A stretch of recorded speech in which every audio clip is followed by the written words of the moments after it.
আপনি কি জানেন আল্লাহ তাআলা টিকটিকি কেন সৃষ্টি করেছেন? একবার হযরত মুসা আলাইহিস সালাম কোহিতুর পাহাড়ে আল্লাহর সাথে কথা বলছিলেন। এমন সময় গাছের ডালে একটি টিকটিকি বসেছিল। টিকটিকিটি হযরত মুসা আলাইহিস সালামের উপর প্রসাব করে দিল। মুসা আলাইহিস সালাম তখন অনেক রেগে গেলেন এবং আল্লাহকে প্রশ্ন করলেন, হে আমার রব, আপনি টিকটিকি কেন সৃষ্টি করলেন? এই টিকটিকি তো মানুষের কোনো উপকারে আসেই না। অতঃপর মহান রাব্বুল আলামিন বললেন, হে মুসা, কিছুদিন আগে টিকটিকিটাও আমাকে একই প্রশ্ন করেছিল।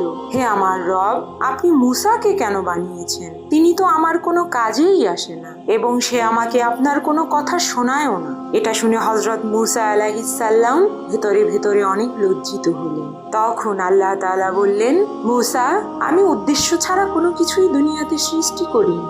আমার প্রত্যেকটা সৃষ্টির পেছনে কোনো না কোনো উদ্দেশ্য রয়েছে। সুবহানাল্লাহ।